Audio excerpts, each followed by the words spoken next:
Okay, so we have here professional education, 1 prof ed point per day. So yung question natin dito, ito yon. Alright. So the question is, what do you call the curriculum when a teacher puts into action all the different planned activities in the classroom? So ano dong tawag doon kapag anong tawag sa curriculum na kapag yung teacher, ginawa niya yung lahat ng nakaplano. Okay? Action all the different planned activities, lahat na nakaplano para sa classroom sa buong araw. Ano ba yon? Letter A ba yon, which is recommended curriculum? Letter B, written curriculum? Letter C, taught curriculum? Or letter D, supported curriculum? Anong hula nyo? Alright, so discuss natin isa-isa ha. So discuss natin tong mga curriculum para malaman natin. So yung question is, eto. So ano ba yung curriculum na, tawag sa curriculum na yung teacher, ginawa daw niya lahat ng planned activities para sa buong araw dun sa classroom. Okay? So meron tayong 7 types of curriculum, 7 types of curricula, which is, okay, number 1, we have the recommended curriculum. Recommended curriculum, ito yung mga curriculum na recommended ng Department of Education, okay, DepEd, Commission on Higher Education. May mga ano tayo, may mga agencies tayo dyan. Yan yung recommended curriculum. So ito yung gamitin nyo, ito yung gawin nyo. Okay? So ang tawag doon is recommended curriculum. Yan ha. So ibig sabihin, pag recommended, galing sa mga agencies. Tatlo yan sila. DepEd, CHED, at saka TESDA. Alright? So yan yung una. Pangalawa, yung written curriculum. Yung mga written curriculum naman, ibig sabihin, nakasulat, written. Okay? So includes, based on the recommended curriculum, based sa dun sa recommended ng DepEd, CHED, saka TESDA. Ito yung mga in the form of course study, yung mga lesson plan, yung mga syllabus, okay, mga modules, ayan yung tinatawag natin na written. Written, so nakasulat siya. Okay? Written. So madali lang siyang tandaan. Written curriculum. Third one, so recommended, written. Third one is taught curriculum. Ano ba yung taught curriculum? Kapag yung teacher and the learners will put life to the written curriculum. Kung ano yung nandun sa lesson plan, ano yung nandun sa syllabus, ginawa nila. Okay? Put life. Okay? Ginawa nila yung nandoon sa plano. The thought curriculum will depend largely on the teaching style of the teacher and the learning style of the learner. So, depende sa teacher at saka depende sa learner kung paano nila gagawin yung nandoon sa plano. Yun yung thought curriculum, ha? Thought, tinuro.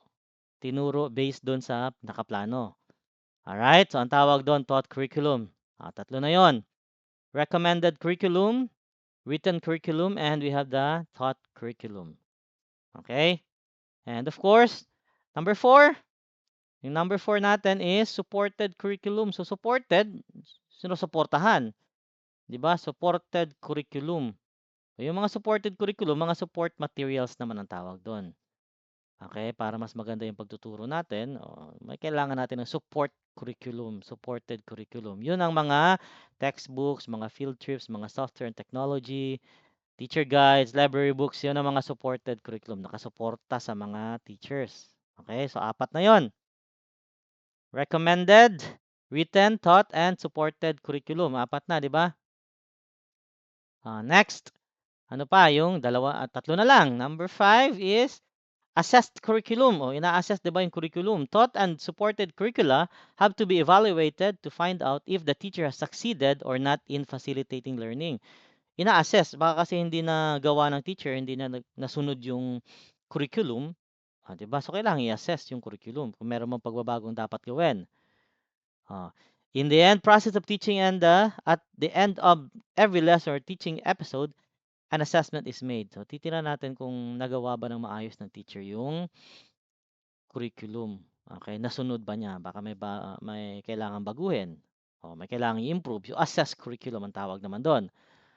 Alright, so we have 5 na. Another one is learned curriculum. Learned, from the word learned. We always believe that if a student change behavior, so learned na. Nag-change na, may change na, di ba? May pagbabago na. So, learned curriculum ang tawag doon. The positive outcome of the teaching is an indicator of learning. Positive outcome. May magandang pagbabago, di ba? Siyempre, learned curriculum kasi may pagbabago na. May learned curriculum na. Alright? And lastly, we have the hidden or implicit curriculum. Ano yung hidden, implicit? Siyempre, hindi natin alam. Hidden nga siya, di ba? Hidden or implicit.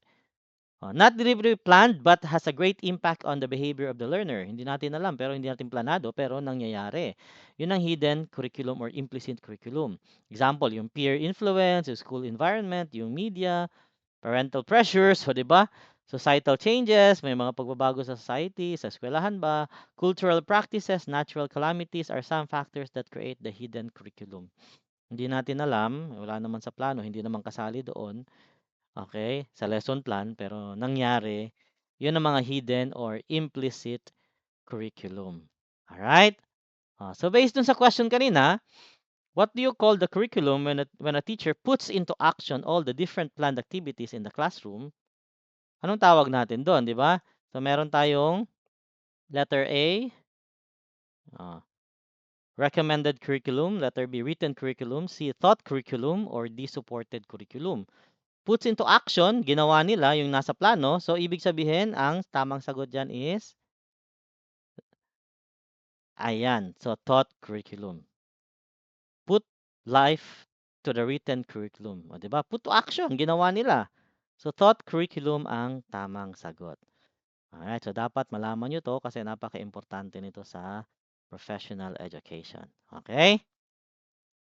Okay, so see you next time. Iba naman ang topic natin. Alright, so dapat maintindihan nyo lang yung mga principles para mas madali ang professional education. Alright, good luck guys.